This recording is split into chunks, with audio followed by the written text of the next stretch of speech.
All right, let's just dive right into this. When you hear the word teleportation, I know exactly what you're picturing, right? Somebody stepping onto a glowing pad, their body dissolving into sparkly dust, and then rebuilding on a planet light years away like some kind of cosmic matter fax machine. Well, we need to bust that myth right out of the gate. Quantum teleportation doesn't actually beam your atoms anywhere. Nothing physical moves, absolutely nothing outruns the speed of light, and the thing you actually send gets completely destroyed on the way out. What truly travels is pure information. And why should you care? Well, because this isn't science fiction. This is the literal foundation of a future completely unhackable internet. An internet where eavesdropping snaps the connection like a tripwire, and computers across the globe can pool their power flawlessly. This engineering is happening right now, under our cities and up in satellites. So let's head to the whiteboard and break down the real magic of how it works. So, to completely demystify this whole thing today, we're going to hit 3 key ideas on our whiteboard. First up, the setup. Next, erasing the original. And finally, the physics-saving phone call. That's our roadmap, so let's get right into it. All right, part 1, the setup. Building the shared cable of nothing. Because before our characters, let's call them Alice and Bob, before they can teleport literally anything, they have to lay down some very specific infrastructure. And the fundamental piece of that infrastructure is the qubit. Think of a standard computer bit, like a flat coin sitting on a table, right? It's heads or it's tails, a strict 0 or a 1. But a qubit? A qubit is like a coin that's actively spinning in the air. It's this crazy blur of both heads and tails at the exact same time, at least until it finally lands. That blurry, undecided in-between, we call that its state. And that delicate, spinning state, well, that's the incredibly precious thing we actually want to teleport. So, back to our setup. Alice and Bob establish their link by each taking 1 qubit from a matched pair that has been entangled. Now, entanglement is basically a single shared condition that 2 separate objects obey together, totally regardless of distance. I absolutely love the magic dice analogy for this. Imagine a pair of dice forged together in the exact same furnace. You take 1 die, fly across the planet, and a friend keeps the other. The spooky part is, these dice were never actually assigned numbers at the factory. They're like genuinely spinning coins, completely undecided. But the absolute second you roll your die and say you get a 4, your friend's die is instantly locked to a matching answer, even if they're a whole continent away. They basically share one single fate written across 2 distinct objects.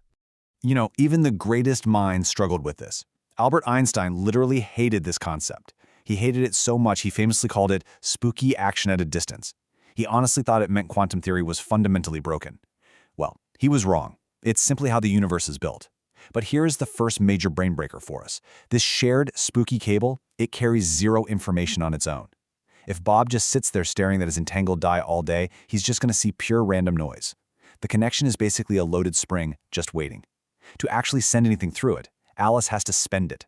Which brings us to part 2, erasing the original, or the destructive move. To put that loaded spring to use and actually send information through the shared link, Alice has to do something completely irreversible. Okay, so Alice has a mystery qubit that she desperately wants to deliver to Bob, but there is a massive obstacle in her way, and it's called the no cloning rule. This is an ironclad law of nature. You absolutely cannot copy an unknown quantum state, period. There's no duplicating, there are no backups, you can't hit save as, and you definitely cannot just take a picture of it. This isn't just some glitch in our current tech, it is a fundamental law of physics. So how in the world do you send something you're strictly forbidden from copying? Well, you move it, and you make absolutely sure no copy is ever left behind. Here's how Alice pulls off this little magic trick. She takes her mystery qubit and her half of that entangled cable, and she performs a single joint measurement on the 2 of them together. Imagine she has 2 combination locks side by side. Step 1, she welds them into one mechanism and just yanks the handle hard. The instant she does this, step 2 happens. The mystery state vanishes entirely from her side. It's wiped perfectly clean, no trace left. And in that exact same breath, step 3 kicks in, that precise, fragile spinning state imprints itself onto Bob's faraway half of the cable. It's like a sealed twin lock system. Alice's lock slams shut and scrambles, and a matching lock springs open on Bob's side a whole continent away.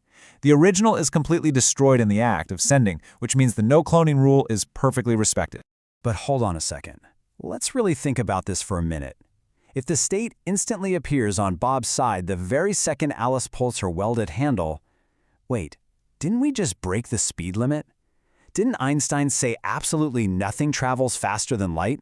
This right here is our second brain-breaking paradox. because it really feels like we just cheated the universe's ultimate speed limit, doesn't it? Well, we didn't. And how we avoid breaking the universe is honestly the most beautiful part of this whole explainer. Welcome to Part 3, the physics-saving phone call. Let's unscramble the arrival. So, when that delicate quantum state lands on Bob's qubit, it definitely does not arrive perfectly readable. No, it arrives completely scrambled. Specifically, it's scrambled in one of exactly 4 random disguises. See, Alice's measurement on her end was entirely random. She had 0 control over which of these 4 outcomes happened. It's kind of like the state teleported over, but it landed rotated or flipped upside down, or maybe both flipped and rotated. So Bob is sitting there holding the right answer, but it's wearing one of 4 masks, and he has absolutely no clue which one. If he just blindly looks at it right then, meaningless garbage. Every single disguise is equally likely, so on its own, his qubit is just static. And this is exactly why there's no faster-than-light cheat happening. The instant quantum arrival actually carries no usable message yet. To actually unscramble it, Bob needs one more crucial piece of the puzzle. He needs a tiny note from Alice, telling him exactly which of those 4 disguises he's looking at. And that note, it consists of just 2 bits. Just 2 ordinary yes or no flat coin bits. The kind of completely standard data you'd send in an everyday text message. Alice just literally phones this 2-bit message over to Bob using a totally normal classical communication channel. So this ordinary phone call is the leash that keeps teleportation from breaking Einstein's speed limit.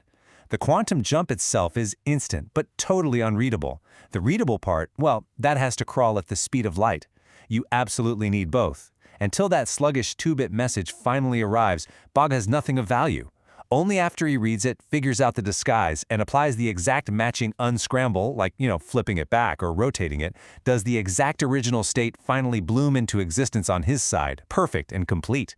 So let's quickly summarize this beautifully simple whiteboard recipe. Step 1. You need a shared entangled cable made of correlated nothing. Step 2. Alice performs a destructive joint measurement that moves the state and completely destroys her original, ensuring no forbidden copies are ever made. And Step 3. A 2-bit classical phone call tells Bob how to unscramble it on his end. Now, next time on this explainer series, we're going to look at the grand finale for all this machinery. We're taking this elegant system and aiming it at a very real problem using Grover's search algorithm, basically finding a needle in a giant haystack dramatically faster than any normal computer ever could. That is where this science crosses over from being purely elegant to just incredibly powerful. But hey, before you go, I want you to really think about this for a second. Of those 3 steps we just drew out, the spooky shared cable, the destroying measurement, or that unscrambling phone call, which one felt the most like cheating to you? It's wild to wrap your head around, right? But here is my absolute promise to you. Whichever one you pick, physics stayed completely intact. Absolutely no laws of nature were broken in the making of this teleportation. And honestly, that's the real magic here. Thanks so much for joining me on this explainer. Keep learning, and I'll see you next time.